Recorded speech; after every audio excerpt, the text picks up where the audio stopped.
What is happening, folks? This is episode 3 of the Punchline podcast with me, Ian Mahood. Guys, before we start, this just as a wee word of warning, this episode is an important one, and the topic that we're going to be covering could be maybe distressing or triggering for some of the viewers. So if you feel that this episode isn't for you at the minute, feel free to skip past it.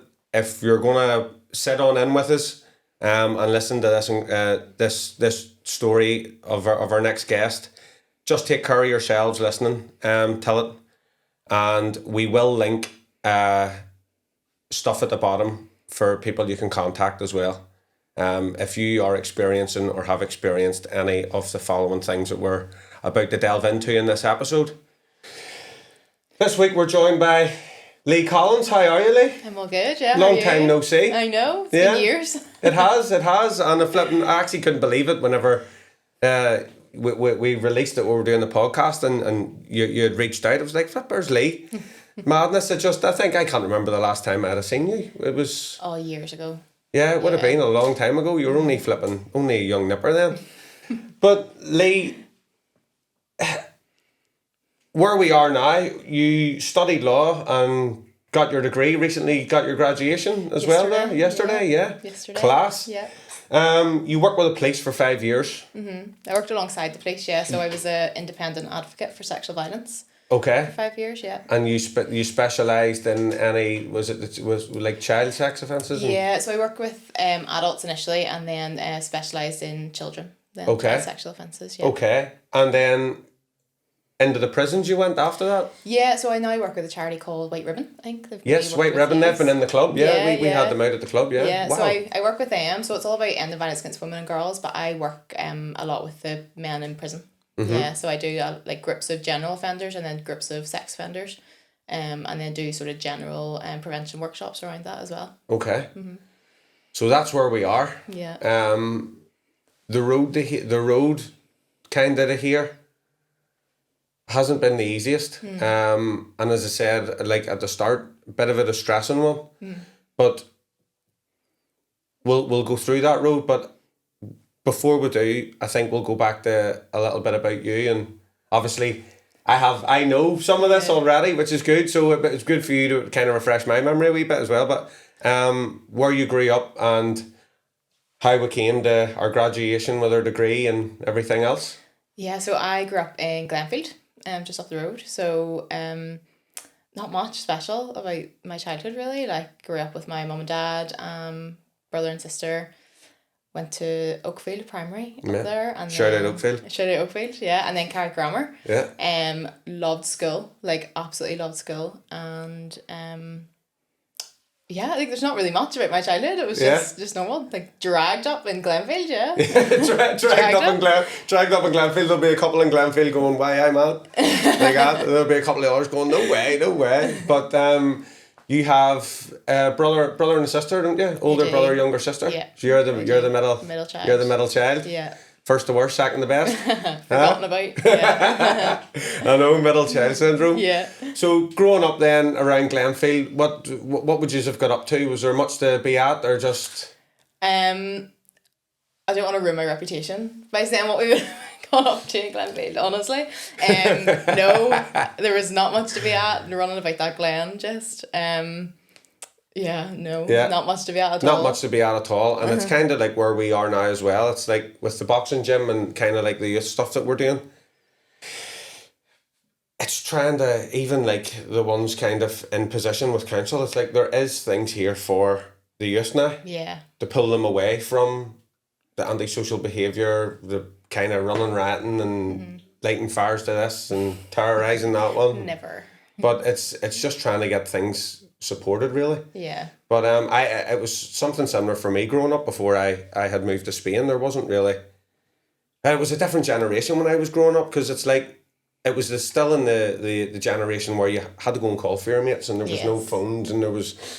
So we growing up for me in Carrick was a lot of cycling, a lot of kind of running about, not getting up to mischief, but not getting into trouble. Just doing kid things at that time. Yeah. And that was a time where you could have an imagination and not be labelled autistic or flipping anything else. If I was born today, I would be, flip me. People would be making a fortune off me, so they would. So you went to Oakfield Primary and then into Carrick Grammar. What was school life like? I loved school. Yeah. Really loved school. Did well. Like worked hard in school, but did really well. I left school during my A-levels, so I didn't actually finish my A-levels. I left during my A-levels.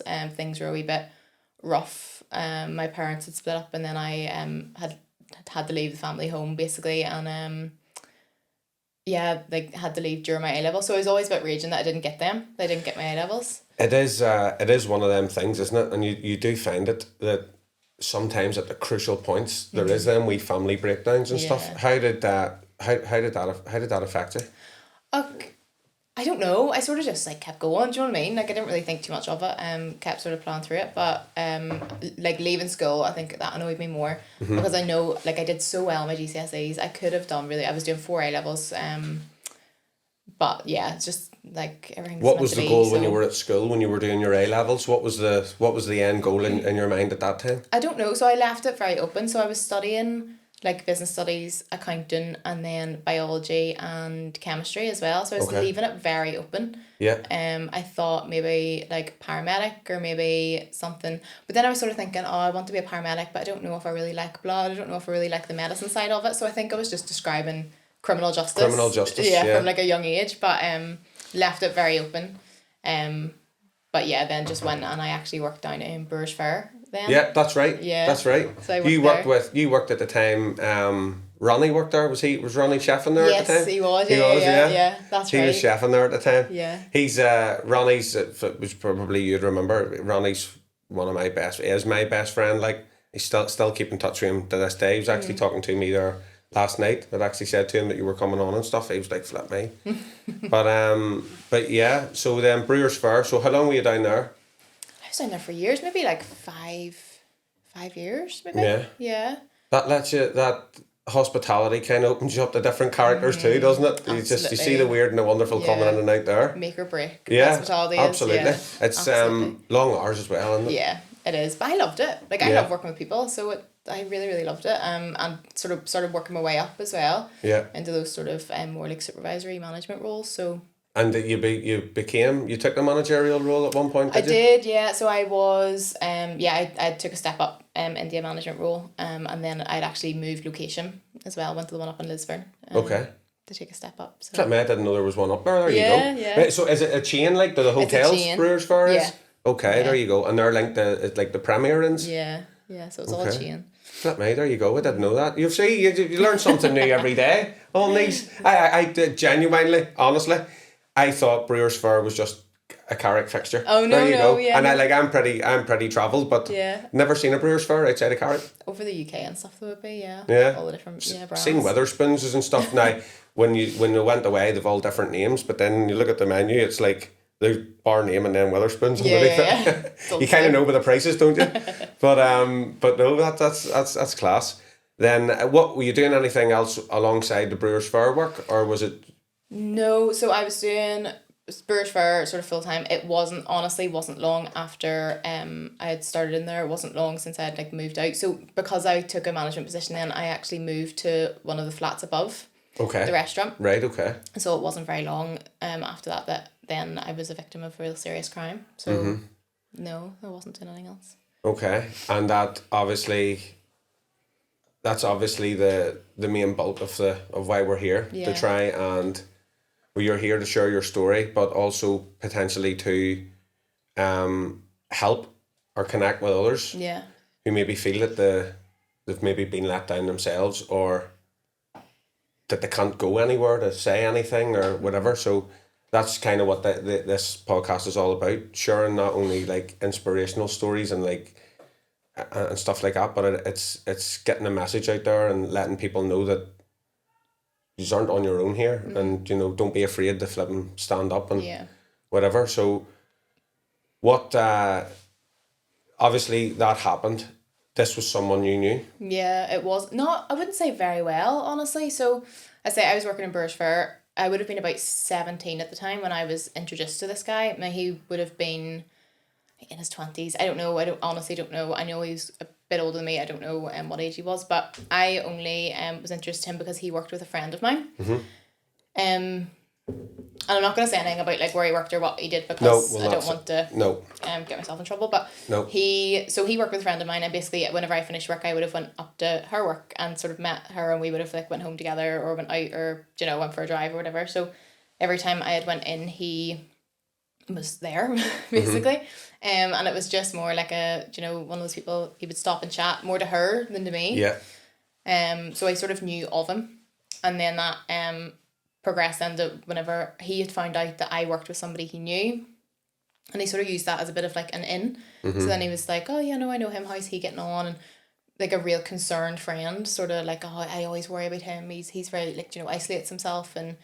And so then that sort of progressed to even whenever I wasn't with my friend, then he would sort of approach me and chat to me. That was kind of the link to get to, they were sort of... Yeah, absolutely. But there was no like red flags or no, I was just like, oh, he's a bit lonely, like he's a bit, do you know what I mean? Like, we're just one of those people you're like, oh, yeah, he's sort of isolates himself, he's quite lonely. So no red flags at all. So yeah, I didn't know him overly well, and then I got I think it was a friend request on social media, but again, like, didn't think anything of it. Like, knew of him, knew him around, like everyone sort of adds you on Facebook and stuff now. It's just normal. So yeah, that's sort of how we like, that's how I knew him. That's how I knew of him. Yeah. Okay. So how long was he kind of drifting in and edging his way in?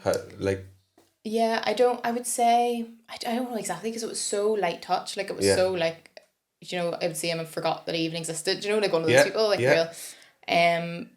Well, the crime happened to me when I was 18, and I think I met him when I was 16, 17. So, real light touch sort of from then. And then whenever I was 18, he had sent me like a couple of messages on social media, but again, real like platonic, real friendly. There was nothing, and I was like message back. Like, I thought, oh, he's dead on, like he's fine, he's sound. So that would have been when I was 18. And then one night, so again, we were sort of chatting a wee bit back and forward, but real on and off, real soft touch. And then one night he had messaged, and it was quite late, but he had messaged basically saying that he wanted to talk about something, or that he wanted to, like, what came across in the messages was sort of that he was struggling and he wanted to have a chat. And this was so, like, that real fit to the image that I had of him. Like, he probably would have struggled with his mental health. He was really isolated, he didn't have many friends, and like, honestly, even now I'm like, God, I still probably would respond to that. Like, I still wouldn't. Just how it was done, and the character that he had sort of built. Yeah, absolutely. And I would never leave anyone stuck. Like, even now, I'd never leave anyone stuck. So quite late at night, he wanted to have a chat, and I was like, yeah, okay, like, I'll have a chat with you, that's fine. But I remember sort of texting him, like, even at that stage, texting him real, and I was like, okay, but it's like just conversation, like that's all this is, that's fine. And he was like, oh my God, yeah, why is that? No, I just really need to have a chat. I just really want to sort of talk things through and stuff. And I was like, okay, yeah, that's dead on. So that was, when I was 18, then that message came. Then he obviously came to your house. No, well, sort of. So I was living above like Burrs Fair at the time, and I was like, okay, well, if I'm gonna meet, I don't even know why I was thinking about all these like precautions, but I was like, yeah, if we're gonna meet, that's fine, but you can meet me like somewhere that I know. So I was like, it's instinct, isn't it? Isn't it? It's like it's instinct within. It's like a primal instinct, and they always say sometimes, like, trust your gut, trust your instincts. I mean, that was probably a far gone thought, but just that feeling in your gut is like, just need to keep himself right here. Absolutely, yeah. So I said to him, I was like, yeah, I'm okay with that, but you can come to me. So like, you can come to the car park. I don't think I told him that I lived there or anything. Like, I just says I work here, so I'll be getting out of work. You come to this car park, and I'll meet you there. And what I sort of did then, he had drove down, and I like stayed in my car, and he stayed in his car. And again, I was like, this is how it's gonna stay. We can have a chat. That's fine. This is how it should be. This is how it's gonna stay. Yep. So already in my head, I was sort of thinking that way, and I don't know why. It probably was instinct. But it was completely fine. Like, he was dead on. He was real. Like, he was chatting it, but I feel like he wasn't talking about what he wanted to talk about. I was like, it was small talk in a sense. This is all very chatty, and I was like, you said you wanted to talk about something. I thought you were maybe struggling with something. Like, where when is that going to come up? Do you know what I mean? Yeah. So we sat there for a good while and just sort of chatted back and forward, and he had said then, he was like, oh, listen, I'm freezing, just jump in my car, do you mind? And I was like, no, I'm okay, to be fair, like, sit in here. And he was like, he made me feel so silly. He was like, hey, wise up, like, I am older than you, I'm not interested that way, like, seriously, wise up. And I was like, and because it is an older figure in that sense, yeah, and you hadn't kind of had like so much as like the bad upbringing, really, you sort of you trust it, don't you? absolutely, a wee bit? absolutely. And because his actions were like marrying up with what he was saying, like, he was being really dead on, he was being really genuine. So I was like, right, okay, that's fine. But again, something in me kept just repeating. I was like, that's okay, but like, it's just a talk, like, there's nothing else going on here.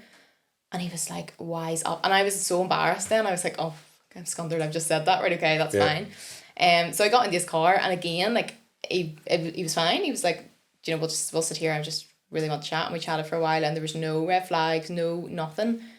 But again, it was all very like chat. And I was like, why am I here? Like, what is this about? What is the point of this? What is happening? Like, what is going on? And then your subconscious is the same with your instincts. Subconsciously, you're probably working, going like, oh, it's hindsight, isn't it? Absolutely. And it's like, it is. but absolutely. it's that instinctual thing. Yeah. And as you say, like, it's just the character that was sort of maybe created in the sense. It was like, but it shows, doesn't it, that somewhere in the brain, it's like situational awareness is like, it's something not, you just weren't settled at all, really. No. And I think now looking back, I'm like, God, I really don't want to believe that this was in some way premeditated or in some way but it was. When I think back, everything that he was saying was so gaslighting and so manipulative and so like almost like grooming, like that sort of grooming behaviour. Yeah.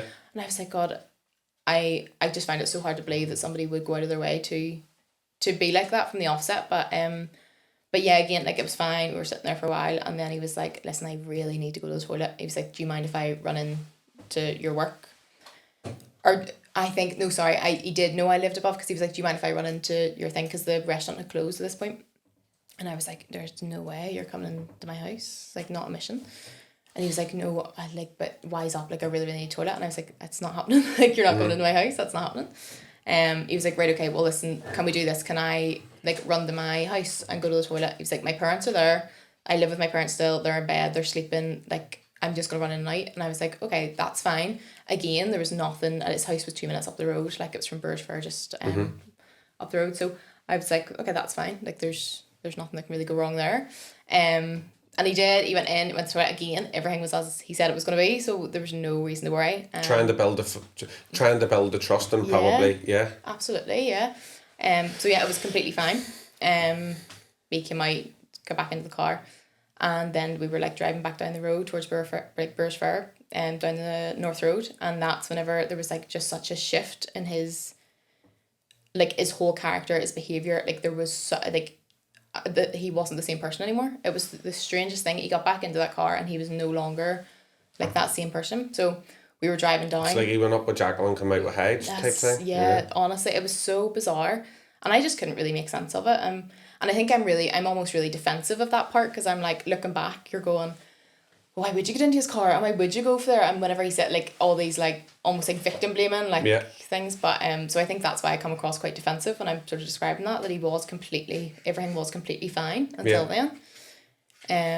But we were driving down the North Road, and again like 2 minutes from Burrsford, and he pulled into the like cricket club car park, and I was like, what you like? I'm down there, like, do you know what I mean? Like, as if I'm that way, like, what are you doing? Like, pulling in. But it was almost like talking to a brick wall. Like, there was nothing there, there was no response. Completely different person, just.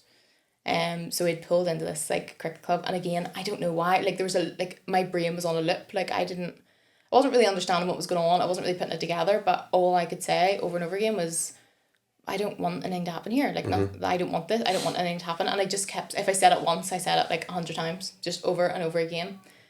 But he pulled in and he went to like the far corner of this car park, and the doors were locked, like, in the car. So it was like a 3-door car, and the doors were locked. And he was like, he tried to grab me into the back seat. Like, he went into the back seat and tried to, and I was like, what the fuck is going on? I was like, not a mission, no way. And so I did, resist. I was like, no, that's not happening. That's not happening. And then it's like he then climbed back into the front seat, and then yeah, like that's where it all sort of happened there. So like all really like a blur, went really like lasted forever but went really quick at the same time. And I just remember kept saying those words over and over again, like, no, I didn't want anything to happen, I didn't want this, like over and over and over again. And then I got like really upset, like I was sobbing, like during I was sobbing. So this happened in the car. Yeah. At the cricket club. Yeah. At the cricket club, yeah, right there. And it would have been quite late at night at that time. I would have like, I don't know, like maybe 12 at night. So like literally no one about at all. Really quiet. So obviously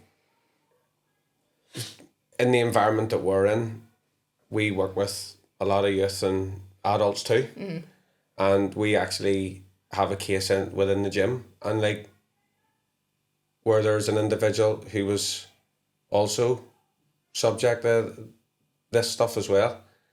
And it's mad just you talking, because obviously I know the ins and outs of their story, and there's some mad similarities in like how these fucking sick bastards go about it. Yeah. I said, so even whenever I worked like alongside like with the sexual violence cases then for a couple of years, I was like, there has to be a textbook. Yeah. There has to be, because how are these people saying the same things, and they have the same attitudes, they have the same actions, like how do they all know just to do this? Like, it's even the ages that you're saying, because the individual that we would have, and they don't mind me saying, like they were 16 when all the messages and stuff started.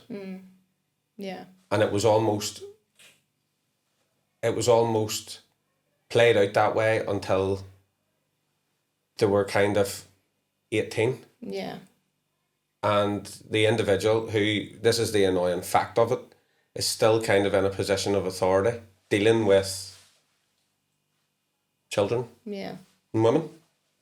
I think they put themselves almost into roles sometimes where they have access. I think it's a feeling of being kind of indestructible, but in their sake, because I've obviously, I'm aware of the stuff of the court case and stuff from this individual I'm talking about, but it was like shrugged off. It was like, well, consent and age. Yeah.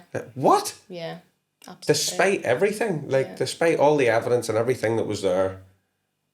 Yeah. So there's two. So I had sort of learnt this, like, then studying law and then working alongside the police. So you don't just have to prove that you didn't consent. You also have to prove that the other person knew you weren't consenting. Mm-hmm. It's like, how could you possibly prove that ever? That they knew that you weren't, unless they like make a balls up an interview, or unless they make admissions of guilt. How could you possibly prove that they didn't know you were consenting? Because they can just say, well, I thought you were. But I think that's what sort of not annoys, like it angers me so much about what happened to me, is that there was no grey area. Mm-hmm. Absolutely no grey area. I mean, like, I couldn't have made it more clear. Like, physically resistant. This guy was like quite big, like a good bit bigger than me. And then just like crying throughout, just real, like there was no grey area at all. Like, he knew exactly. No emotion, no remote, like nothing. No, absolutely nothing. And then like straight after, it was just like complete shell shock. So I remember then after, like, we were in the car, and I don't know, we could have been there for 20 minutes or like 2 minutes. I have no idea. But we were sitting there, a police car like pulled into the car park and literally just circled the car park and drove out again. What is going through your head at that moment? Just notice me. I was like, yeah, God, please, like, please just do. Oh my God, they know, like, they know, they must be coming over here. But they must have just been doing patrol, and left. And I always wonder what was going through his head at that moment as well, like that the police were coming in. But then, so he left. I'm not going to go into detail with this because it's like too. But he left like a important piece of evidence at that crime scene then, like. And then like literally straight after, it was again new person, like completely like switched back. But my brain was still on this lip of, I didn't want anything to happen. I didn't want, like, just kept saying that over and over and over again. And he just went full like gaslight mode, and he was like, no, you did. No, I know you did. I know that you're saying that, but I know you did. Like, I know you did. Do you know? And he kept saying that then over and over again. So he drove me back home like literally 2 minutes. I was still like complete. And he just kept saying, yeah, like, it was just like disassociation almost. Like, I wasn't even in that car. But he just kept saying the same thing. He was like, right, tell me that's what you wanted. Like, before you leave this car, tell me that's what you wanted. Tell me that's what you wanted. And I was like, I'm not. And looking back now, I'm like, fuck's sake, like, just tell him what he wants to hear. Do you know, I've heard, again, like, hindsight, like, I've heard about him being violent in the past and being violent towards women in the past. And, like, how that could have ended really badly. Again, same similarities as the other cases Yeah. that I know of Yeah. and that work with. Yeah. The one individual. And do you know what the mad thing is? The person that I'm talking about is likely going to watch this episode. Yeah. Do you know what I The mean? person that I'm talking about may watch this episode They too. will probably watch this episode, and on my end, I don't need the name, but in actual fact, I know this guy watches everything that I do and what I post and whatever, and the truth all does. I would love to sit here and be able to drop the name and absolutely call the rats out. I think it should be done. Yeah, yeah. But unfortunately, the soft society we're in now, it's like my feelings is, and we're going to go into it probably, is that they get treated better than the victims in some senses. Well, Northern Ireland has one of the strictest laws around that, around whether perpetrators can be named before charge. So usually, like, it used to be that you could take civil action against somebody if they named you before you were charged in this sort of crime. But recently they've changed it now where they can, like, you can be charged criminally. So if I said his name right now, Yeah, you I could be could charged. face a bigger sentence than he ever did. Yeah, and that's like none of the other, like, the rest of the UK has that. That's just Northern Ireland. And Ireland has such, see, you do when you look back on it, it has such a dark history of sexual abuse. It does. It does, like, Yeah. doesn't it really? Absolutely, it affects everything. Yeah. Absolutely. Not many people obviously knew until we done the release the morning of the podcast that you were coming on, but Yes. the little handful that kind of help us work with the podcast and stuff, when they knew, like, it took me by surprise that actually one of our volunteers, who is grown-ass woman, children, whatever, was the last person I would have ever thought something happened to. And she stood in here and, like, sort of said to me about it, and it kind of knocked me back. I was like, what? Yeah. Is she on about herself, or is she on? So I had to ask the question then, and yeah, it was. And but the amount of people that have kind of come kind of forward and says I was a Yeah. I was a victim of this, I was a Yeah. victim of this. It actually, and like the ones behind the cameras and stuff, I'll tell you, like, coming into this, I was like, it's actually a wee bit overwhelming. The amount all in one go, woof, just from you messaging. It's like, this episode, like, I really connect to this and what really want to hear this girl's story. This is what happened to me. And it's like, It's a lot to hold. Yeah. like, Absolutely. what is there like stats in, like, 1 in every 5, 2 in it, like... So sexual violence is a weird one because it's estimated that around 60% or more go unreported. Yeah. So actually, I'm going to actually flick to the phone here quick, because that is actually what we're saying. So I actually saw something the other day, and I thought that this could be a thing. So in the past year, 2023, 2024, there was 1,615 cases involving sexual offences in Northern Ireland. 635 were for rape. 92% of the sexual offences were all committed by men. Yeah. And 89, and although NI doesn't record race or nationality of the offenders, UK-wide data shows that 89% of that was, like, child sex offenders. Yeah. And this is what shocks people the most, because I'm like, especially with all the civil unrest and stuff at the minute and all about immigrants and crime rates and stuff, and I'm going, I work with prisoners now, I work with offenders, I work a lot with violence against women and girls, so domestics, right from assaults up to murders, sexual offences up to rape. It is not people coming into this country we need to worry about. Well, that is actually on that, a good percentage of the things are all white males. Yeah, it's the people, it's your daddies and brothers and cousins and your mate that you think, oh, sure, he would never do anything like that. You know, those are the people that we need to be concerned about. It's the people in authority. It's not the people coming in at all. Like, that's not. But yeah, so I did, like, well, I didn't end up reporting my crime. So what happened was like, going back to that, I looking back, should have just said what he wanted to hear.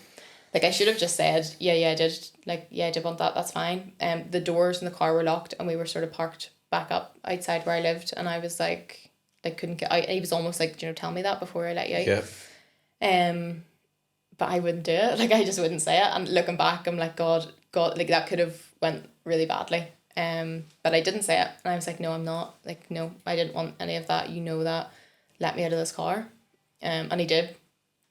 And I remember, so I walked in, and like where I lived was up a flight of stairs, and I got to the bottom of the stairs, and it just, like, I literally could not like move my body anymore. Like, I just like dropped at the bottom of those stairs, and I don't even know how long I sat there for, but I just like sobbed at the bottom of those stairs, and I just sat like just for ages, just like, what just happened.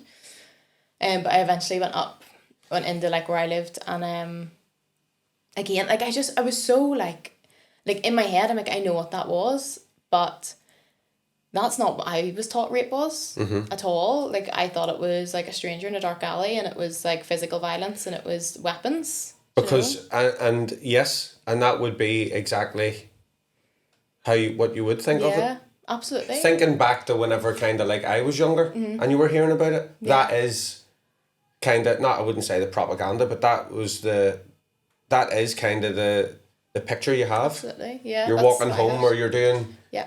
Yeah, you're not expecting it to be... It's a stranger. It's always a stranger. Yeah. Yeah. And you're not expecting to be, like, in some children's cases, to be lying in your bed. And as you say, your daddies, your grandads, your uncles in some cases, or friends of the family. Madness. Yeah. It is madness. It was real, like, really, really surreal. And I remember like Googling it and stuff at the time, and it makes me really sad for like me then. I remember Googling like, wait, is it still that? Like, if it wasn't, do you know, I was so confused, and But that's the gaslighting as well. Absolutely. Do you know that, and questioning yourself, and absolutely, yeah. It's but I knew 100%. I knew what it was. I just wasn't willing to, or ready, I suppose, to like say what it was. Yeah. But I had to get up the next day, and I don't even think I slept, but I had to get up the next day and just go to work as if nothing happened. Nothing happened. Like, completely normal. And I went into work, and I was like a shell of like who I am. I was not fit for it at all, and I think like it was so obvious that there was something wrong. But I just wasn't. I was like, I can't say that out loud. And it took a couple of times. But for a few reasons, like, and as mad as this sounds, but again, shame a wee bit. Absolutely. Shame. Yeah. Embarrassment. That, like, people talk about victim blaming a lot, but they don't talk about how you victim blame yourself. Yeah. Like, absolutely. And it took a couple of times. So like one of the girls I work with, she'd asked me a couple of times, she's like, what is going on with you today? Like, there's something not right, what's going on? And eventually I was like, I had to tell her, but I couldn't even say the words. Like, honestly, couldn't say the words. So what I said was like, oh, someone had sex with me last night, and I didn't want them to. And that's what I told her. And that's a lot to put on her as well. Yeah. Like, absolutely a lot to put on her. Did the person you confided in at that time, did they know the individual? I didn't even say who it was. Okay. Honestly. Didn't say who it was. For fear? Or... What are the only reason I'm asking is I'm trying to get a grasp of like the emotions and just what... Yeah. Where's people's heads at then? It's... Yeah. Does that make sense? Does that make sense? Absolutely. And whenever I work with victims, because I've worked with like thousands of victims now, and they always say like, scared of not being believed. Like, scared of not being believed. But it wasn't even in my head. Like, I don't think there was anything going through my head. I was just so... blank, shocked. Yeah. Like, in that state of trauma still very much. Like, still very numb, still very dissociative. Like, so like absolutely shell-shocked. I was like, I have no idea what just went on. But so I told her, and I sort of was like, right, let's leave it there, like that's fine. And then she again, a lot for her to handle, so she actually had, like, told my boss. Okay. Them. And it was my boss then was like, I'm like, we can't just do nothing about this. I'm gonna tell your dad. And I was just sort of going along. I was like, okay, yeah. So like going along with everything. And that's an important thing to, I think, just throw in here too. If you are in an environment or you're working with anyone who has confided in you with these things, maybe they're saying, please don't say to anyone. But if that is coming to you, you have a duty of care to that individual, like. You have a duty to yourself as well. And yourself, 100%, yeah. Whenever I sort of talk about violence against women and girls now, I always say if someone confides in you, you need to be completely honest with that person and say, I can't keep this confidential because it's not fair on me. It's not fair on either of us for me to hold this information. And then potentially hold the information. It happens again and again. If I had intervened, would it, Yeah, for that bystander, absolutely. But I want to be really clear that doesn't mean that if that person does it again, that it's in any way the victim's fault for not saying, because there's so many reasons why they wouldn't. And there's... But again, I wasn't like, when I sort of talk to people now, I'm like, if somebody was to sort of say something to you, like, don't make sure they have control over who that information goes to and what gets done with that. That isn't what happened in my case, but I'm sort of glad that it isn't. So my boss had told my dad, and this was like real late at night. By this stage, it's probably about 9 or 10 o'clock.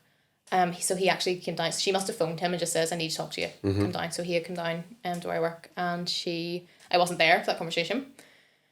So I don't know what was said, but I know that he like sort of took a minute outside and came back in. And I will honestly like never ever forget the response my dad had to me. Like I didn't have it in my head no one was going to believe me. Like I wasn't even going through my head. I was so naive to the fact of like why would I lie about this? Do you know what I mean? Like I was so naive to that. But he came in and he hugged me and he said, I want you to know this is not your fault and that we will sort this out. Okay? Like you've nothing to be ashamed about here. And even like thinking back now, I'm like, how did he know like exactly what to say? Do you know what I mean? Like that is like the perfect response to somebody. Like that's exactly what I needed to hear. So yeah, that was like a real surreal moment of like my dad, and God knows I don't have kids, like, but God knows what that would have been like for him, for somebody to tell him. I can't imagine. Like I know, I can't imagine. Yeah, me either. But fair play to him. Like he really done the right thing. He did, and he held his anger. I know he would have been angry. Like I know he would have been raging, but he really held that. He held it together. But the bursts of anger, yes, they're going to be kind of natural feelings. Yeah. In the parent side or whatever, but it is about kind of holding it as best you can. Yeah. It does you no favours. Maybe your dad coming in and going absolutely mad. Yeah. Where is he? Yeah. We're already in a state of shock and probably still panic at that point. Absolutely, yeah. Absolutely. So it is the calmness that you need and just listen. We've got you. Yeah. And this we're going to deal with this. And he didn't press me for more information. He didn't like ask me more. That's the only things he said to me. He was like, "You have nothing to be worried about here. You did nothing wrong. This is not your fault. Like we'll get it sorted. Don't worry." And then so that was about 9 or 10 o'clock at night, and then he phoned the police. So it's a strange one because I grew up in a place where you didn't turn to the police. No. You didn't turn to the police at all. Yeah. So I was like, okay, shit, this is bad. Like if he's going to the police, it's like something really bad's happened here. Did he know at this point who it was? I don't think so. No, I definitely didn't tell him, and I don't think I don't think he did. No, I don't even think he had asked. And say he didn't push me for more information. Yeah. At all. Just give you the support and went with it. Yeah. So he had phoned the police, and again, I don't know. Like I'm really glad he did, but I think for probably anybody else, that's not the best course of action. If somebody comes to you, like you don't automatically phone the police. That might not be what they want to do. But I'm glad that he sort of took that. What would you recommend? What would you recommend then? What's the protocol? So I would say... If there's someone sitting listening to this now and it's, someone's told me... They're in a panic or it's happened to them and they're not sure where to go. Yeah. So get support. You do not have to get the police involved to get support. Like you don't. So there's like Nexus and they have their 24-hour helpline, which are brilliant. You've got the Rowan Centre, which... They are fantastic and they're 24/7 and you can phone them for advice. You don't need to be going through a police process to go up and get your forensics done or to go up and have a chat with a nurse or get your sexual health done because people don't think about things like sexual health and sort of the physical. But I would say just give the victim as much control as possible. Do you know, here's your options. Here's what we can do, but what we can't do is just sit here with this. Okay, I at least need you to get like a professional involved, as in, you know, we'll talk to somebody, get some advice. But when you're heading, if they make that call and they're going up to the Rowan Centre, I'm aware of it. Yeah. But what for maybe those that aren't, what's kind of the process and procedure there? So we'll just brush it light. Yeah. Well, sort of go from, so my dad phoned the police, and again this was like 10 p.m. So they responded really quickly. Okay, like straight out, and they came to my house. They came to my dad's house. Yeah.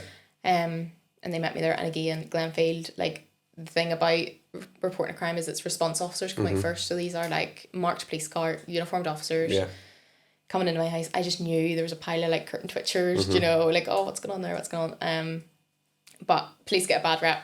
They absolutely do. The two that came to my house were brilliant, really, really good. When it comes to crimes like this, they are, I would like to say, like a bit more empathetic, you know. So there's a man and a woman came out. They were response officers from Larne, and the woman did a like sexual offence log with me. So it's like a statement basically of, you know, what happened. No one really prepares you for how much detail you have to go into at that. You know, that isn't just like, oh, we met here and he had sex with me. Like, that's not enough. So it was quite detailed. It's quite tough to get through. And then coming back to that, like, evidence that he left at the scene, she said to me, okay, we'll need to take you back there to get this evidence. We need to take you. And in my head, I was like, I can't go back. Like, internal panic. Like, I cannot go back there. I can't. Like, that's just too much. This is all too much already, but that is way too much going back to the scene of the crime. And I was like, that's like terrifying. Now I know now, like studying law, working with the police, that's not the process at all. Like, that should never have been said to me to go back. Okay. I should never have been taken back to the scene of the crime. But I wasn't. So she got in touch with her sergeant, and her sergeant was like, absolutely not. Like, we're not doing that. We'll get another crew out to deal with the evidence. Do the search and whatever, yeah. Yeah. So there was a man there as well, and he sort of just stayed outside. He was like, I'm just going to give you space, just two of yous. So once we'd done that sexual offence log, then they phoned through to the Rowan. And they phoned through, and what you have to do is sort of make an appointment with the Rowan. So our appointment ended up being at like, I think like one in the morning or something. And they just sat with me then in the house until that like appointment time. And they were just like having... Like, it's just so surreal. So it was my dad and these two police officers and me. And it was just like, we were just sitting around like our kitchen table. And I was like, what the fuck? Like, this is all so mad. And there was a lot of trouble in Larne at the time. Like a lot of like riots and stuff in Larne. So I remember like hearing that over the radio and they were chatting about that. And I remember just completely like zoning out and being like, this is so surreal. It's like, this is not happening. This is not okay. Like your pinch yourself moments, it's like I'm gonna wake up here any second from this, and so bizarre. Wow. Yeah. And then it was time to go to the Rowan, basically. So it must have been about an hour or two. They were sitting with me. Sorry, they did take me back on the way to the Rowan. They took me to my like where I lived as well, and they took my bedclothes. They took my pajamas. They took like anything basically that I would have touched the night before. And put that in evidence bags, and that was hard too, because I was walking in. I didn't just live there; I worked there, and I was walking in there with like uniformed officers. Yeah. And of course you're gonna ask questions. What's going on there? Yeah. Absolutely. I look like a criminal. Like I look like a criminal now. But they had sort of bagged that up, and then we had to make a stop at Carrick Police Station to pick up like an early evidence kit, and again it was just like a lot of small talk with them the whole way. So they drove me to the Rowan. And my dad was sort of like, but I'm driving too. Like, I'll take her in my car. And they says, no, we'll take her up. You just follow. And again, looking back now, it's because, like, you don't want to say it, but, like, you are the evidence. Like, you literally are the evidence. Fucking hell. Isn't that so mad? Like, your body True, is though. the evidence. Yeah, you are, yeah. It's like, why would they let that? So, they drove me up to the Rowan, and I arrived there, and, the Rowan staff are, like, angels. Honestly, they are phenomenal. But the processes that go on at the Rowan, it's not nice. Like, it's not a nice place to be at all. So the Rowan's like the sexual assault referral centre, so any forensic evidence that you get done, it will be taken there. It's not like you go to a police station and get, like, it's like secure facility, and it is lovely. Like the building's lovely, the Yeah. surroundings are lovely, and I like worked there for 3 years. I was sort of based there, and yeah, it's a really lovely place, really lovely staff. But it's still, yeah, it's not nice. You don't want to be there. Yeah. So I went in and I gave another statement. So I met with a detective then from the rape crime unit, and I gave another statement to them, even more detailed. And then I had to give another sort of account to the nurses and doctors. And then I was taken in to get forensic evidence. Now this, like, I was there for about 5 hours, I would say. And the forensic evidence is not, it's not nice. Like, especially for if you're a bit younger and you've never had kids and you've never had like smear tests and stuff, you're not used to things like that. Yeah. So really Kind of like a feeling of violation again, nearly. Yeah, it is, but I would say they do it in the most gentle way. Yeah. Like, they really do. And I remember, so there's a doctor and a nurse, and the doctor was taking the swabs, and I remember the nurse held my hand, didn't do anything else, just sat beside me and held my hand the whole time. And before they did anything, they were telling me what they were doing and why they were doing it and why they needed to do it. And Yeah. so really, like, honestly, I couldn't fault them. And the response officer, the woman, sat with me the whole time, like the whole 5 hours. She was there. And then, so once that was done, so the detective then came in again and took my phone. There was a message, sort of that morning from the guy that did this, basically apologising. It was very like, I'm so sorry about that, like, hope you're okay, sort of, like, he didn't say what he was apologising for, but he was apologising. So she took my phone because they needed it for evidence. And then, yeah, that was it. Like, that's sort of the Rowan process done, like the forensic evidence. So after that, what is the next steps after that? So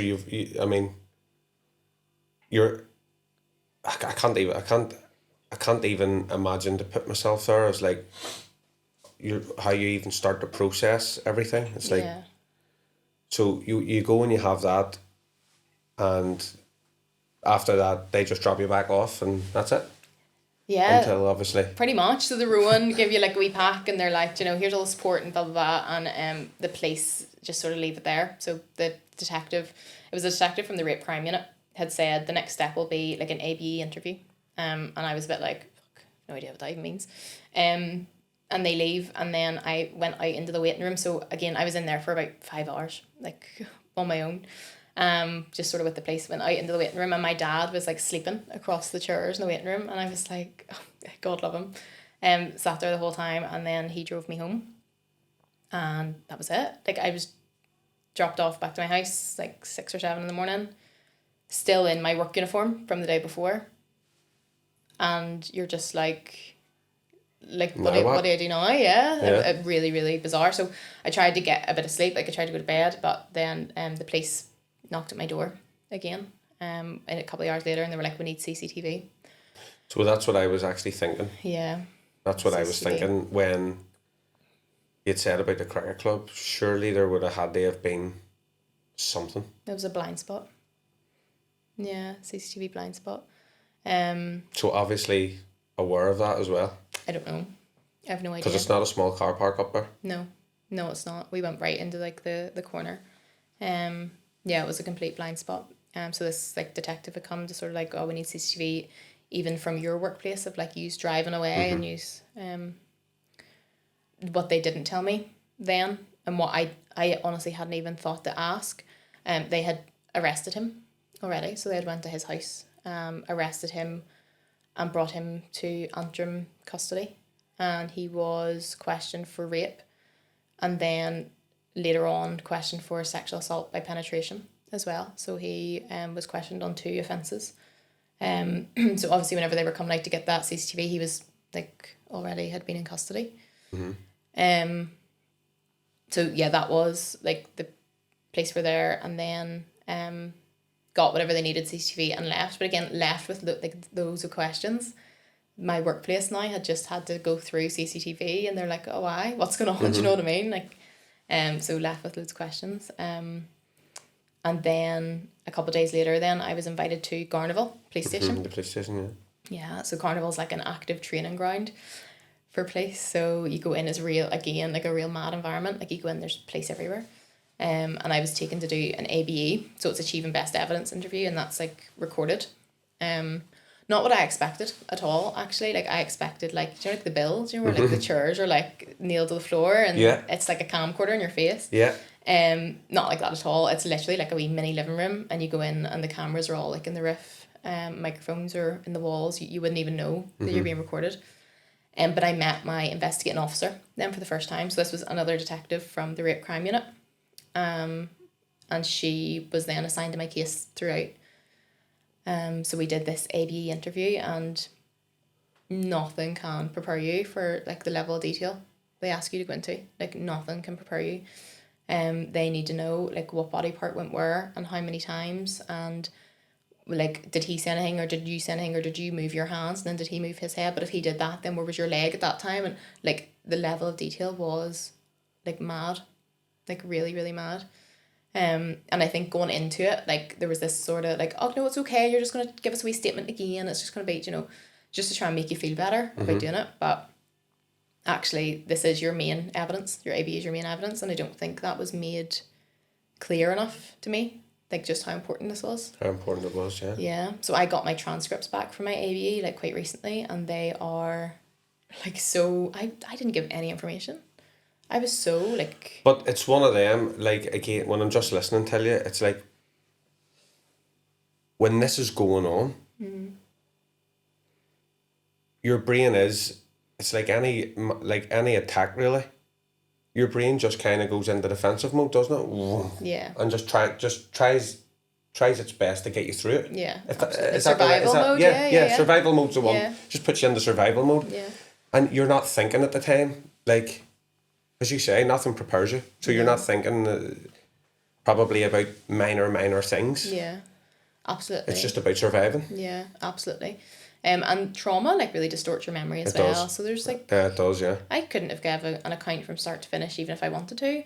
There is things that have happened, and I can relate to that, because there's things that happened over my youth and stuff, like from when I was a kid, like right up through, nothing obviously on this level, but traumatic things. Yeah.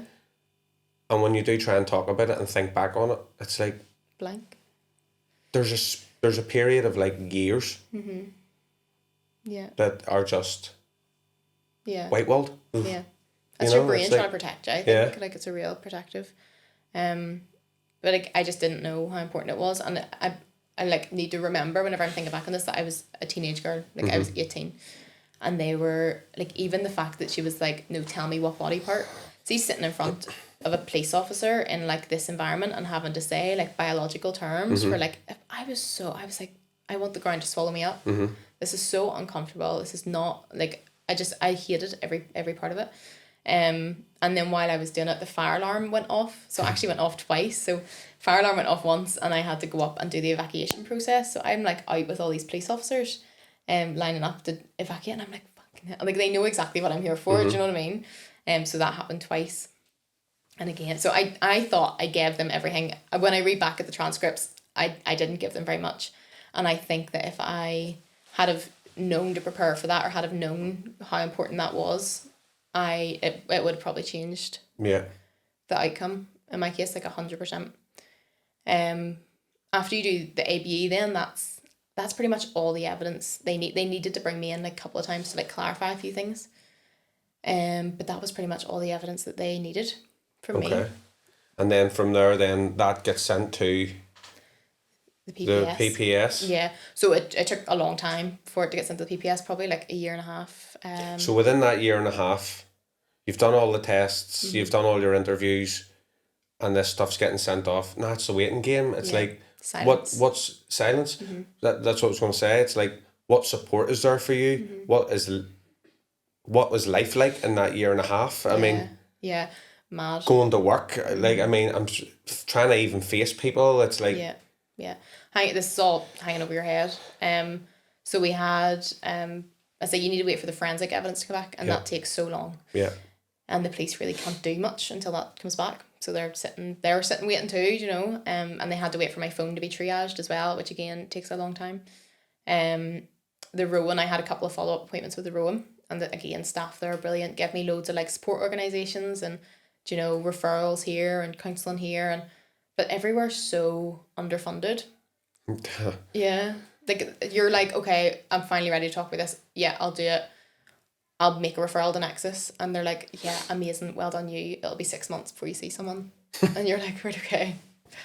Fine. And there's a bit of a flipping mad reality as well too, because I mean, it is a possibility that there is people probably, yeah, you're going to have to wait 6 months for a referral, that things are possibly still going on in that 6 months. I mean, like... Absolutely. Yeah, absolutely.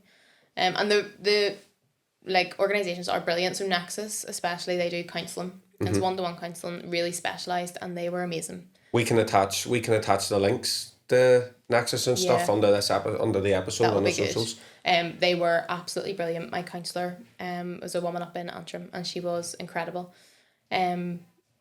But I just wasn't, because you're still in the thick of it as well. So by the time I did go to Nexus, investigation's still going on. It's still all very, like, I hadn't processed it even still. So yeah, that year and a half that it was with the police, all very, so he was released on bail as well. So he was released on police bail. And he had a real public job in Carrick. Like a real public job. What that meant was, between the hours of 9 to 5, Monday to Friday, he was in Carrick Town Centre. And I was, like, I couldn't be there. I was like, feeling I don't want to. I couldn't be there. So I'd seen him a couple of times since I made the report. And just, I knew, I was like, I can't stay here. Like, I can't do this every day. So did he see you as well? Yeah, on one occasion he did. But there was no contact, I think, because he was still under investigation. The individual that we have, and like you've spoke to and met on the way in, the individual they had the encounter with, they have crossed paths a few times, and this dick just puffs his shoulders out and tries to stand like East Billy Big Balls, that he can still kind of think that he can intimidate and fear. Yeah. But thankfully, with growth and girls like yourself that are able to kind of talk about this, and everyone helps everyone, it gives our individual a wee bit of empowerment. And absolutely, we have all said, like, progress she's made and who she is now and what she's went on to achieve. It's flipping, where everyone's very proud of her for, and she's done it all. It's a mad mental battle. I know, it's awful. It will be forever. Yeah, like, it will be. I'm still, so I was sort of, I had to move away from Carrick. I was like, I can't be in Carrick every day and see him. I can't do it. So I had to move away, and so I ended up changing jobs then as well. Just sort of like, I had to get rid of all of that. Even having contact with my dad, I found really hard, because he was part of all of it. All of it, yeah. So he was a big part of that. So even having contact with him, I was like, oh, this is all just, I just want to run away from everything. Yeah. You just want to be disconnected. And I do, absolutely. Yeah. And I was probably like that for a good year. And then I was like, do you know what? Like, fuck this. Like, I want to be involved. This is my case. I'm going to do this properly. This is, this happened to me. Like, he was in the wrong, not me. So I was like, fuck. Yeah, so why should you sit and, Yeah, so what I did then was I researched, I researched everything there was to know about the law, about criminal justice, about rape, about sexual violence. I researched it all. I made myself a specialist, like, in this topic, and I went back to uni and started studying law, and was working full-time as well. And then once I was sort of a bit more comfortable, so after my case was passed from the police to the PPS, I was told, like, it's going to be probably another 1.5 to 2 years before they make a decision. I was like, right, okay, I'm not just going to sit and wait for that. So I started volunteering in Antrim Court and started working on sexual violence cases, because I was like, I want to know that I'm strong enough to work with these cases, that it's not going to completely break me. Yeah, yep. And so I started volunteering there, really loved it. It was over lockdown, so I was furloughed. Which meant I could do, like, pretty much full time there, like, volunteering, and really loved it. And then that's whenever I... Was there a vetting process or anything for you to go in there to volunteer with them? Yeah, there was. Given the nature of where it is. And yeah, absolutely. But just sort of the same, like, access NI and, like, all that. So just nothing about what I had reported, but all just about whether I had been, like, a perpetrator in the past. Yeah. And I loved it. I loved working with victims. I got a lot out of working with victims as well. So there was a job came up then as an independent like sexual violence advocate, working alongside the police. And about 3 or 4 people had sent me it, and I was like, God, I'm not looking for a new job. I don't know why people are sending me this. And then it was like the 5th person sent me it. I was like, right, okay, fine. So I put in an application, got it, like got the job, and started working in Antrim police station. But I worked in between Antrim police station and the Rowan. And I was able to work with the police on the criminal investigations, but also work with the victims without the police there, in the Rowan. So I like worked sort of all over the criminal justice process, and I loved it. Really, really loved it. So I did that for like 3-4 years, and like again, just learned more and more about the police processes and what they should look like. And while I was working full time there, I was studying the law full time. Did you find any? So when you're learning how this should look like, how this should have panned out, are you looking at that and going, there was so many flaws in the handling of my case? No, or more worryingly, I was looking at that and saying, fuck, like everything that went wrong in my case is just the norm. Like my case was so like copy paste that I was like, no, everything that's going wrong in my case, that is just the way it is. Yep.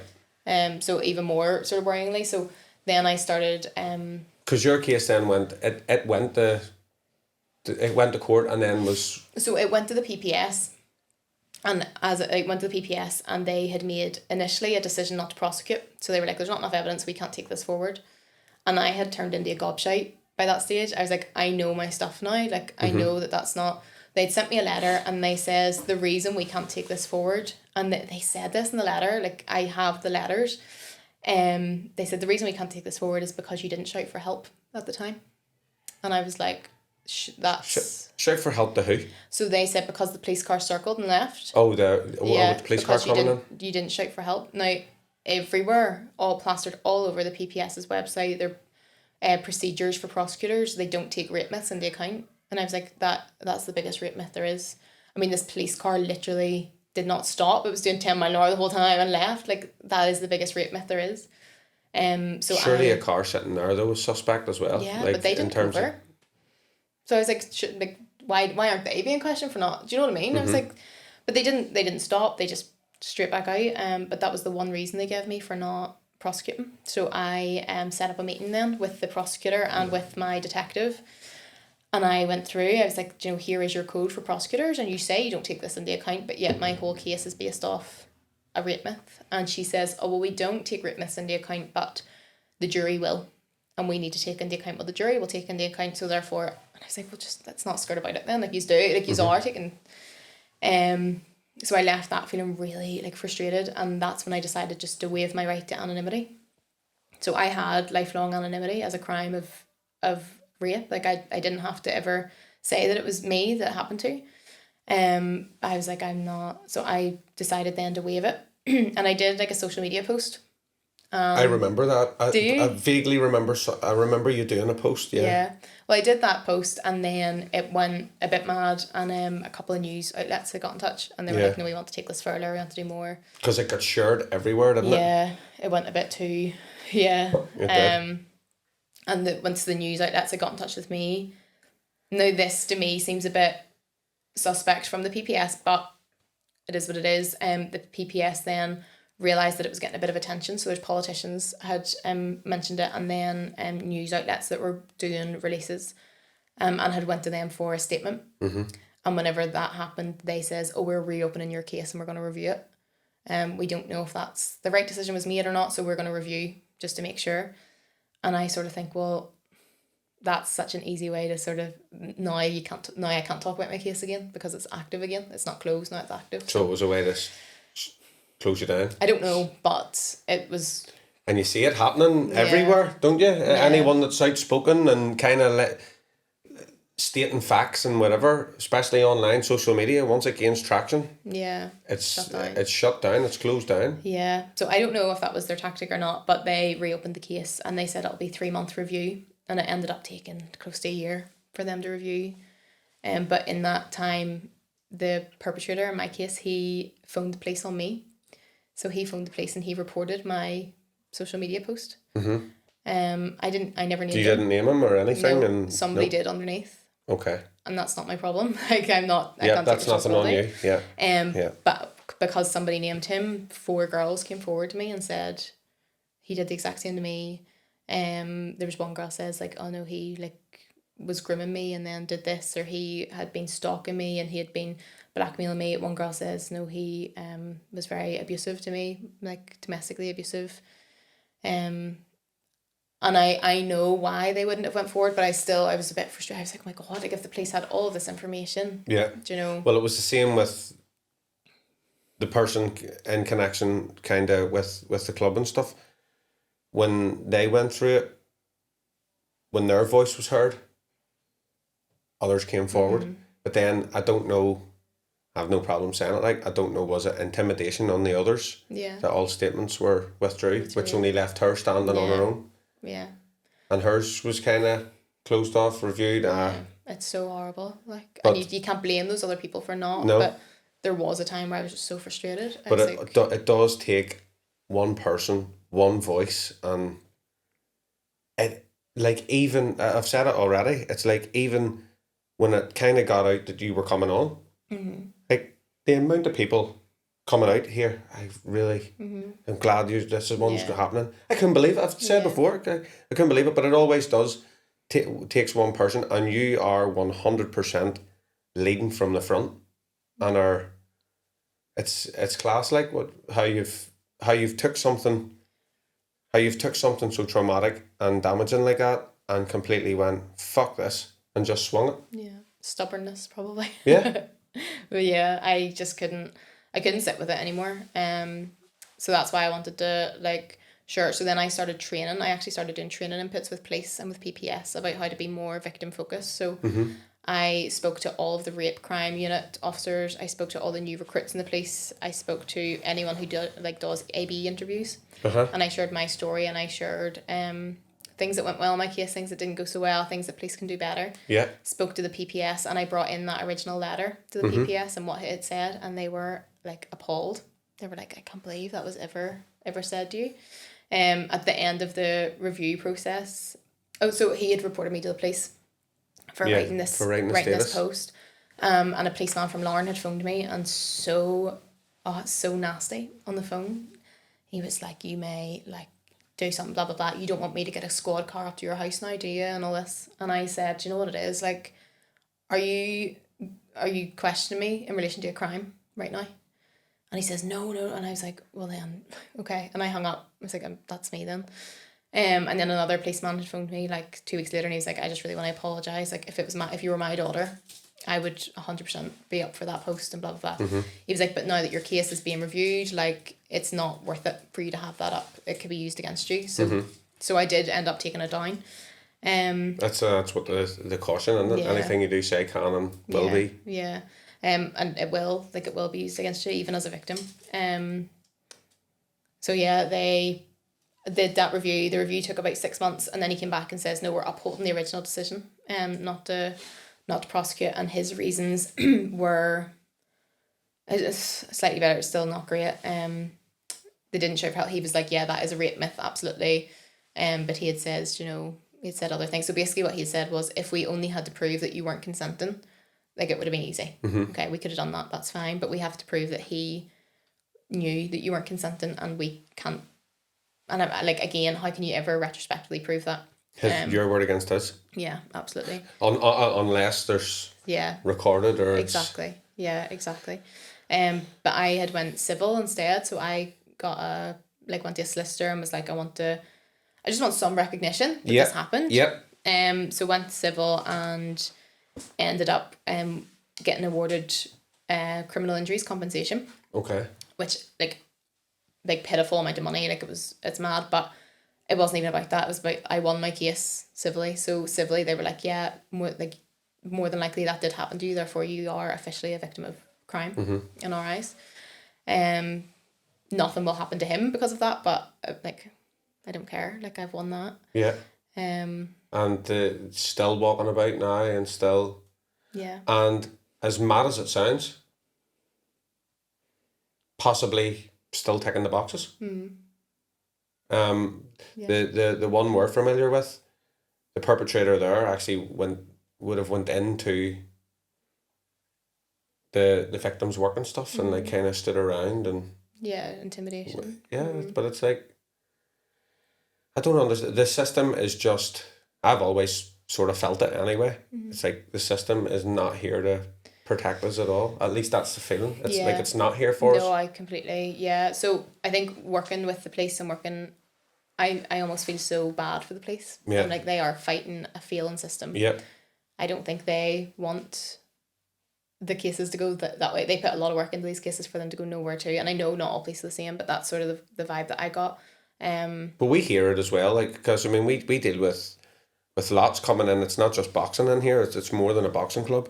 But we would hear, because we would chat with the police and stuff about different things, and the police would bring us different individuals. Can you try and work with them? And some of the things, even like, they're going on about certain problems and stuff, and you're saying, well, this is very simple. Yous are the law. Yous are the power in the streets, and yous are the power in law. Just go, but and actually one officer told me, if we do that, then people will write on Facebook, and people will write, since when did that fucking matter? I know, it's crazy. It is crazy. They're under a microscope all the time, constant, and it's coming from the top. Like at the moment, with what's going on, the insider scoop was, leave the town of Carrick alone over a certain date, and just, what do you mean leave it? Yeah, I know. Yeah, it's like real, like back into the. I was involved in an incident weeks ago, where a young guy actually assaulted an elderly woman in the street. It was me and my friend were there, and without saying anything to incriminate myself, we got a hold. The guy was flipping apprehended anyway. They'd done it. But when the police arrived, they actually said to me, it's like, and my friends, we'll have to make a decision here. Basically now, do we take him, or do we let him go and tend the victim? Because there is only us. There was only one unit, 2 cops between Carrick and Larne. Yeah. Are you for real? It's so under-resourced, Carrick and Larne, yeah. But there's police sitting in Carrick Station, I believe, I could be wrong, that aren't allowed to leave. So there's different like units for different things, but they're so under-resourced and so understaffed and undertrained. Undertrained, yeah. As well, is a big one. Yeah. It's all about just, and would it be fair to say maybe like pass marks on different things are lowered just to try and get in, or? Yeah, I don't know. I honestly don't know. All I did was the sexual offences. Yes. That's all I worked on. And all I seen was detectives that were genuinely trying their best. PPS, even like the prosecutors that were like, we would love to take this forward, but that's just not the way it is. And you're like, everyone's just sort of under this, like, oh, that's just the way things happen, that's just the way it is, and no one's actually trying to make a change. So. And how many have turned around to the people that are saying that and saying, has this ever happened to you? No. So I did, with whenever I did the training, I was like, imagine, and he's a bit older, it's like, imagine that was your granddaughter, you would say that to.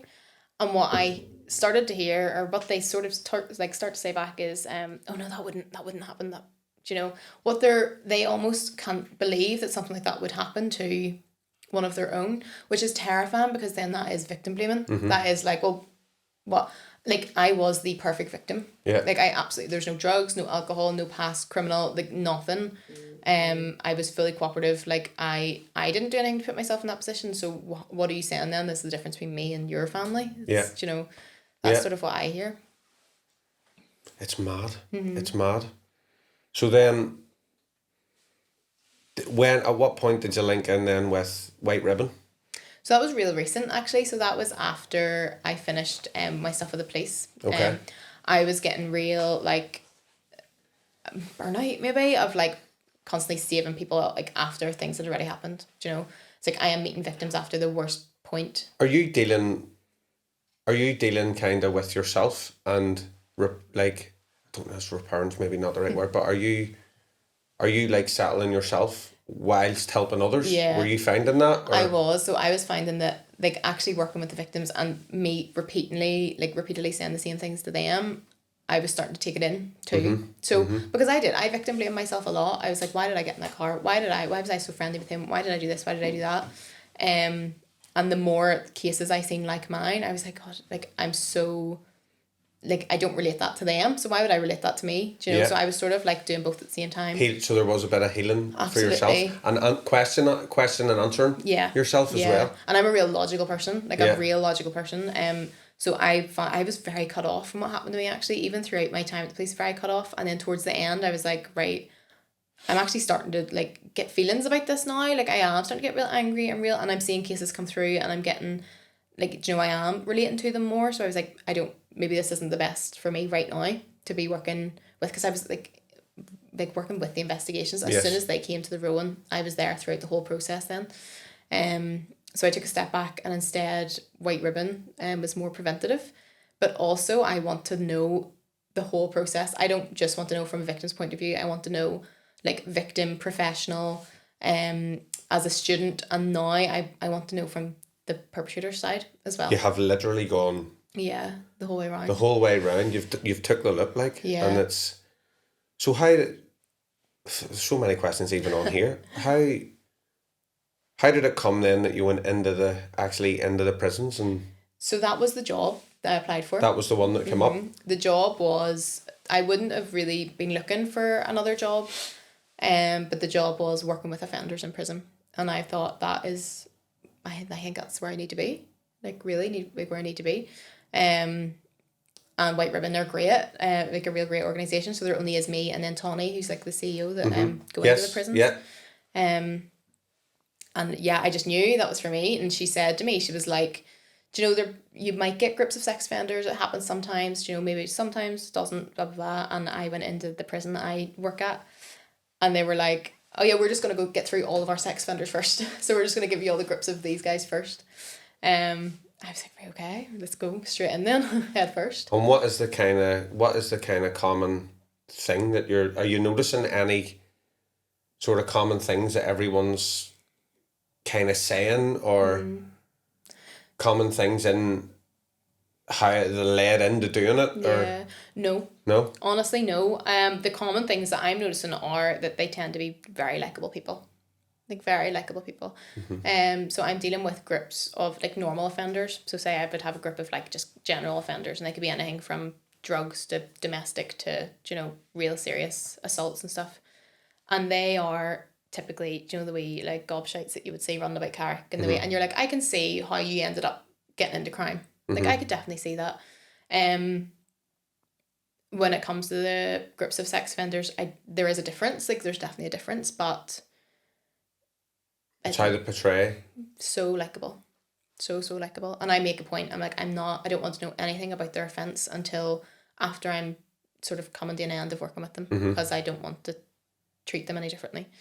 And I will like really like get to know somebody and then you find out what it is they've done and you're like, it just doesn't match up in my head. And you're sitting there again going, I actually thought he was like such a nice lad or like so. And you're like, how can you trust your instincts? Because literally they are so lovely. Yeah. And then I would suppose as well, do you, because while we're on the topic as well, it's like everyone that kind of looks at it and just goes straight off the bat as like, it's all men doing it. But there's actually females as well. There is. But would you run into them as well throughout your time in the... So 99% of our sex offenders would be male. Male, yeah. Yeah, the ones that get convicted. Now, okay. There's a whole thing around that as to... like there is prolific female sex offenders in this country, but not many. Yeah. At all. Like you're talking sort of less than 5. And you're coming into that whole thing of, yes, this is mostly a male crime. This is mostly men that commit these offences, but also if a woman was to commit it, are you less likely to come forward and report? Probably. Yeah. So but no, there's probably a lot underlying in the sense as well too, isn't it? And then the fact that women can't actually be charged of rape, only sexual assault by penetration. Yeah. So they can't actually. So there's like a whole different like sort of topic we had there, but no, I only work with men, and it's because 99% of them are men who get convicted. And have you ever went in and been sitting and the group walk in and you clock someone and go, fucking hell, what are you doing here? Yeah, no. Which is really surprising because Carrick's like, yeah, Carrick's Carrick. But no, actually, but then that's probably me. Like, I don't know anyone. Do you know? I don't, like, I can't remember half the people that I once knew. Do you know what I mean? I don't know anyone. So no, I've never found that. And I say the only thing, what I'm starting to sort of put together now is like, God, I bet the person who did this crime on me, I bet he's out there having everyone else think that he's a lovely guy. Like, do you know what I mean? Because they are the best at putting on that, like, front. And I think that's what's sort of the thing that's, like, frustrating me, is that I will now be criminally investigated if I say his name. So I can't tell anybody that it was him, but I bet he's out, like, putting this big betrayal to everyone else that he's, like, a great guy. Yeah. It's a mad world, isn't it? When it's a mad reality. Yeah. It is a mad reality. And people always say to me, they're like, oh, how do you sit in a room with sex offenders and how do you talk to them and how do you... And I'm like, God, you're talking to them every day. You just don't know it. You just don't know it. Like 2% of them are in prison. So you do the math. You are seeing sex offenders every single day. You just don't realise. And that is the scary thing, like we said earlier. It's like they're serving you your dinner in the restaurant. They're serving you, you know, they're picking you up in the taxis. They're not labelling everybody to say, but every profession will profession will have one in there somewhere. Absolutely. It's mad to think that, isn't it? It is. It's not nice to think it, but it's true. But so one of the things, Leigh, with the podcast is, like, obviously everyone straight away whenever it was announced and we brought it out, I was hosting it. Everyone jumped straight and related it to boxing. Yes. But actually, one of the guys getting involved in it down the line here, he actually said, Ian, I'm actually buzzing for it because everyone always sees you, like, and relates to you as it's all about boxing. And if they're coming to talk to you, they're talking to you about boxing and whatever. But he says, I see you in the gym, sitting down, chatting, and like engaging in conversation with people. And he's like, I think the podcast's going to be good in that way. So we've got you on, obviously, with this topic. However, yes. It's not all about around one thing. Boxing is involved with you, Leigh. Yeah, now, I did not know this bit until you contacted me the other day. Yeah. So, as part kind of, you really challenged yourself. I did. And you got involved in a charity boxing fight. Yep, I did. Was this around, at what time, so at what point was this happening? This was only last year, so this was this after, was recent? this was after everything had sort of quietened down. So what I had sort of struggled with was this idea of, I never want to be in the position again where somebody wants to hurt me. I never want to be in that position again, in my life. And then I was like, God, no, I need to really get over that. I want to be able to, like, hold my own, do you know? So I started PTing with Joe Harvey, and he was like, oh, I used to do a bit of boxing, do a bit of pads. And Joe Harvey was a great coach. If my mind serves me correct, I think he coached in a club now, it's called the Crunk. If my mind's right. I could get that wrong, Joe. So if you're watching, if I'm wrong, correct me, but I don't think I am. Yeah, he was, I don't know, stories he tells me, he was everywhere, my God.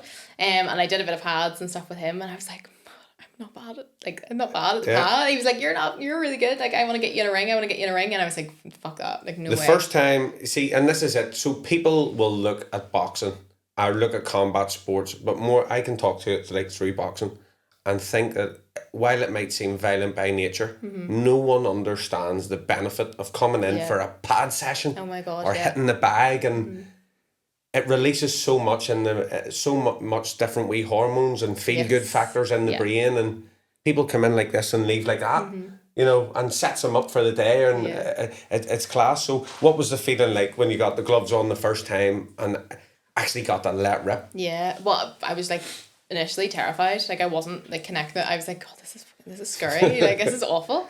But the pads and stuff were dead on. That was fine. It was just a bit of like, right, we'll do this at the end of your PT because it's a bit of fun sort of thing. And then he was like, no, I want to get you in a ring. Like, I want to get you in a ring. We're going to do this. And there was a white collar fight arranged. And I was like, right, okay. I'm just like, I just don't say no to things anymore. I'm like, right, okay, then I'll do it. That's fine. And then as I got closer and closer, I was like, shit, what am I doing? Because people won't understand either unless they've been down that road. Like, the psychological end of... Yeah. In this instance, you know it's coming. And in a sense, you're training and whatever, but you're going straight into the unknown. Yeah. Yeah, and I like having control. over things. I really like having control over things. So it was terrifying. But we sort of, like, the fight date was set and that was fine. And then there was a couple of boys came in to sort of help us out and do a bit of sparring. And there was no girls would spar me. So this guy was like, oh, it's okay, like, we'll do a bit of sparring together and blah, blah, blah. And that first, so I put the headgear on, and having, like, a man, like, come at me in that way, I freaked out. I was like, I can't do this. I finished the round first, like, I would never walk away. I finished the round first, and I was like, no, I can't do this. And I, like, I was like, this is awful. Like, I was, like, near panic attack, like, that. I never want to feel that again. Like, a man coming near me, I hated it. And this is where you have to make the decision, and this is where you're either going to lie down, like, stay down, or go bite down and say, no, fuck this. Yeah. Which you had already done, like, through going and studying, getting involved, but this was, but boxing is a reality, isn't it? Yeah. It's reality, and it's right there, and you're in them. So and that just shows your character too. It's like, yeah, no, it was absolutely terrifying. And then I started training with Tyler McMullen up in Antrim, and it was the first time I went to this boxing class, and I was like, oh, and then he walked in, and I was like, for fuck's sake, like, just more, like, youngish men. I just don't trust them. I was like, I don't trust him. I don't trust this. I hate it. Like, again, just really distrustful of all men. I was like, I'm not going to feel comfortable here. And straight away, like, he was brilliant. He was so good. And I actually then started going 1-to-1 with him, doing a bit more coaching with him, and I still train with him now twice a week. Very good. And by the end of that, training, like, fight prep, I was, like, sparring the men. I was, like, holding my own. Were you challenged? Were you, like, did you find you were channeling, like, some of your emotion and anger? And yeah, I'd see sometimes when I was fighting, like, my brain went to a real weird place. I know, I understand that, like. Yeah, no, absolutely. But I did, like, the fight was for sexual violence. It was like sexual violence charity, so I was a bit like, I can't say no to that either, do you know? So I did a survivor story first, real, like, light touch, like, I've never went into this level of detail before, and then went in and did my fight, and, like, I'm glad I did it, but probably wouldn't do it again, but glad I did it. Yeah.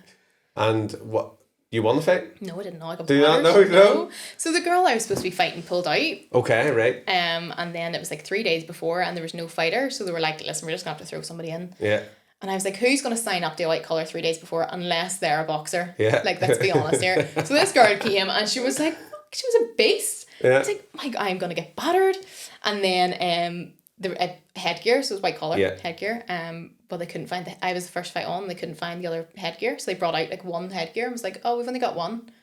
And the ref was like, that's okay, we'll go ahead without it. And I was like, I'm going to die. But I held my own.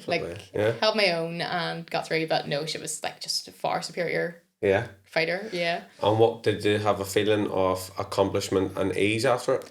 I went into a real, like, I hit me hard, that fight. Like, I would say for about a month, 2 months after, I went down. Because you are facing it, like, you are facing. Yeah, I think because you got something to work towards as well. And then that was done, I was like, shit, it's just me and my emotions now. And that's it. But then, like, now looking back, I'm like, yeah, no, I'm really glad I did it. Proud you did it. Yeah. Yeah, good. Class. And you're still doing the PT and all and whatever. So you haven't let it go. No. And that's good. Twice a week still with that's class. Tyler, yeah. Very good. And is it all boxing you're doing, or are you doing high rocks as well? That's intense, isn't it? High rocks as well, yeah. It's a growing sport. So I had a guy I used to train, he was a professional fighter, Dominic. He done the high rocks. But I'm noticing a few others are going into popular, it. Yeah. He travelled all over too. He went to Spain and all. Oh, really? And done it. Yeah, him and his partner. Like, he went to Dublin, and I think he took himself off, and him and his partner, they went out to Spain and all. Amazing. And done. Yeah, it's so popular. So I'm doing that with my my fiance. We're getting married in a couple of weeks, actually. Congratulations. Thank you. Congratulations. So me and him are doing it together, which means I have to do, like, the men's weights as well. Like, yeah, okay. So for the high rock, it's like you run a kilometre. Yeah. Run a kilometre, and then it's like you would throw the ball. Yeah, so there's like 8 stations. Yeah. So like a couple of ergs. And you're then running the kilometre in between between each station. every station. Yeah.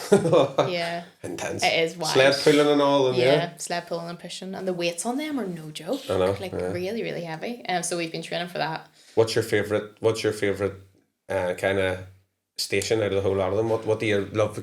Give me it, let's go. Yeah, I love the sled pull and push. The sled pull and push, yeah. Yeah. Again, it goes back to something like primal and all of us, isn't it? Pulling weight on the ground or like... It's so gritty or something. Yeah, like, or something so 100% it is. The grittiness of it all. That's... I was on the sled, but I would love to get one for the gym. Have the wee bit of grass and be able to do the sled pull and push. I done it whenever I was over in Ricky Hatton's gym. He had one and they loaded it with weights and then sat on it and they were like, right, push us up. It's Loved it. Like, yeah, it's so it is. It's flipping intense. It's intense. So we're getting married and stuff and okay, where's a honeymoon or anything planned or? Route 66. Oh, lovely. Yeah, we're going in July, so... There's another So podcast soon. coming back about Route 66, yeah? Yeah, Anything can't in particular along that you want to see? Not really. I think Mark, my partner, he's so like Albuquerque is really big because it's like Breaking Bad and stuff. Yeah. Really buzzing for that. We're starting LA and going backwards. So no, I'm just like. That'd be lovely. There's one place I haven't been and I would love to go is America. Really? Yeah, love to go. I'm so excited. I worked with a guy years ago and he went out. I think it was the West Coast, and he had an app. It was the Sofa Surf app or something. He bought a car for next to nothing. He says it was falling apart. And he literally just went right up along the west coast, just stopping off. Boom, boom, boom, boom. He says it was great. So once he drove and got to his destination or wherever it was he was wanting to go, he almost stayed. But he was like, I got there, booked and gathered up money. He worked along the way as well.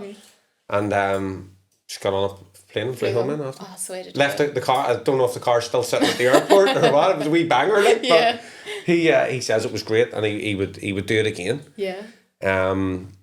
But no, that'll be class. That'll be wait. class. If anyone out here is watching, what message would you leave them if they're sitting watching this thinking, I really don't think I can, even though you're proof that it's belief in yourself and it's knowing what's right. What would you have anything to leave for them or? But like if I can do it, anyone can. Honestly, I am not like at the start of all this. I was not a very strong person, not a very determined, gritty person at all. If I can do it, anyone can. And I never want my story to put people off. Going to police, especially like I'm such a big believer that process made me. Like I'm so glad I went to the police. It didn't turn out how I wanted it to, but I gained a lot along the way. Just by sort of making that call and sharing my story, like the empowerment that I gained from that was mad. That's it. And empowerment is a big word. Yeah. Not to let this destroy you. And it's incredible. You've completely flipped it on its head. Yeah. And you've challenged it in more ways than one. And you're, as you said, when we've touched on, hitting it from every angle. Yeah. That's strength, Leigh. That is strength, like. Honestly, you should be proud of yourself. Yeah, thanks. So you should, and keep doing what you're doing. And I hope you have a great wedding and enjoy Route 66. Sent all the photos. Yeah, no, do 100%. Because so 2 weeks the wedding. 3. 3 weeks. Okay, so 100%. When you're there, this episode should be. Yeah. You might be getting married at this point when the episode. Probably. You could be married and all, but now congratulations. Congratulations, here's the later husband. But that's good. So if people are listening and we're over there, send me the photos of Route 66. We'll link it in with the podcast and stuff, and that'll be good. Thank you very much, Leigh, for coming on. Thank you for having me. Stay strong, keep empowering, and keep fucking smashing it. Guys, this has been episode 3 with Leigh Collins. What a story, what a journey. Hopefully you get something out of it. We will link below in the descriptions and stuff. Some of the bodies that Leigh has mentioned where you can go to. Thank you very much. We're on episode 3, can you believe it? Thanks very much for tuning in. Keep liking, keep following, keep subscribing. And if you have an empowering story or something you feel people would like to hear in the sharing of, do feel free to get in touch with us at the Punchline Podcast or at Evolve Media. Thank you very much, folks. See you next week. Well done, you. Thank you. Well done, you.